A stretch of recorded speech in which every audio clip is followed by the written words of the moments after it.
CSM-ul care a învins ieri foarte, foarte greu Măgura Cizărie, însă pentru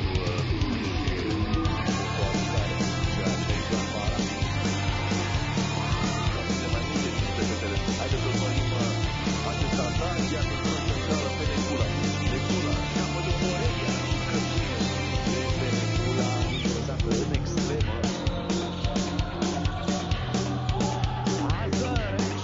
Foarte bună pasa prin spatele apărătoarelor din Doan, din nou. Cred că este a treia încercare de angajare a pivotului care nu reușește în cazul lui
De astăzi am arătat caracter, indiferent de ce se va întâmpla la finalul sezonului. Vreau ca echipa să lupte până în ultimul minut.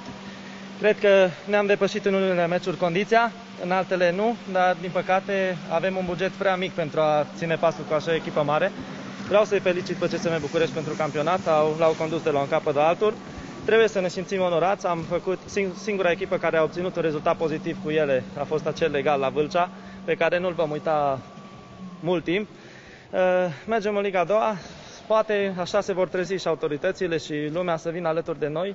București cu Cluj ar trebui pe viitor să fie un derby din punct de vedere economic și din toate punctele de vedere, orașe mari, frumoase, dar consider, chiar dacă vom retrograda, că am lăsat o impresie bună, am folosit multe jucătoare românce, avem exemplu Rebecca Necula, a dat peste 120 de goluri, o jucătoare de 17 ani și cred că e nevoie și de echipe ca Cluj în campionat, că doar cu jucătoare străine nu poate și naționala să aibă un randament dorit de toată lumea, să ne uităm în trecut ce rezultate am obținut. Acum aducem mulți antrenori străini care își fac echipele naționale la echipele de club și se vede lucrul ăsta și mergem în jos. E nevoie de o Cluj în campionat, avem tradiție, avem istorie, din păcate financiar atât putem, dar nu trebuie să ținem capul jos, trebuie să mergem înainte.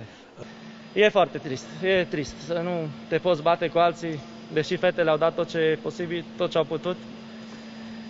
Până la urmă ajuns să facă diferența și banii, chiar dacă lupți, chiar dacă mai ai nevoie de jucătoare, de o bancă mai lungă. Exact. Și se simte diferența. Este foarte greu, foarte multe emoții, pot să spun, pentru că întâlnim jucătoare foarte talentate. Și nu știu, ne este greu, dar încercăm să arătăm că meciurile pe care le-am pierdut, care trebuiau câștigate, au fost niște greșeli. Și lotul care este restrâns, oboseala, pentru că se adună oboseală și ne este foarte greu, dar în unele meciuri nu ne-a lipsit și determinarea. În primul rând, foarte bucuros pentru ce am realizat până acum. Știam de la început că să fie un sezon foarte complicat, așa cum a spus și dumneavoastră, pandemia asta a fost tot timpul un factor de stres care nu știai cum să o gestionezi la un moment dat.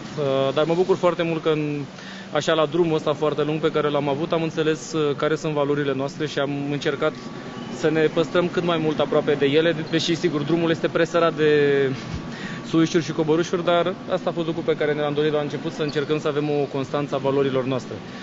Mă bucur foarte tare că am reușit să câștigăm. Fetele au un mare merit pentru că n-au fost niște condiții ușoare pe care le-am avut pe tot anul și inclusiv în sezonul trecut și cred că dacă vreți, sezonul ăsta trecut este inclusiv o recompensă a sezonului trecut, deși eram în poziția perfectă de a-l câștiga, dar titlul nu s-a acordat. Așa că munca asta cred că e cât pentru 2 sezoane. În primul rând, ca să ajungem la acel moment în care clubul nostru face acel pas care acum a fost reprezentat, să zicem, de un gol, gândindu-ne, dacă vreți, la Liga Campionilor. Trebuie să înțelegem că tot ce înseamnă angrenajul unui club trebuie să fie foarte, foarte bun și să meargă foarte bine, pentru că atunci echipa, care este ultimul bastion, este linia întâi, dacă vreți, atunci echipa va plăti tot timpul cartea bună care se joacă în spatele ei și cred că cele 2 sezoane pe care le-am făcut până acum sunt în niște pași corecți pe care avem de făcut în viitor, dar trebuie să înțelegem că împreună vorbim cu toată lumea, e nevoie de un pic mai mult din partea fiecăruia ca să întoarcem acel gol pentru noi și noi să ne dorim să fim în acel Final Four și evident să câștigăm campionatul în țară. A fost un sezon foarte lung, încă mai este, mai avem 2 meciuri. Îmi doresc foarte mult să terminăm sănătoase. Mă bucur din suflet că am reușit să câștigăm meciurile și să ieșim campioane, pentru că acum e cum e. Și mă bucur că și în România pot să iau titlul de campioană națională. Ideea este că a fost, cum am spus și mai devreme, a fost un sezon foarte lung, am întâmpinat și noi foarte multe probleme, însă mă bucur foarte mult că pe durata campionatului, în momentele grele, și aici mă refer la meciurile foarte importante, decisive, am fost o echipă și nu am cedat niciun moment și cred că asta ne-a ajutat să ieșim acum învingătoare. Pentru că toată lumea și-a dorit să câștige împotriva noastră și mă bucur că am fost tari și atunci când a trebuit să fim acolo, am fost.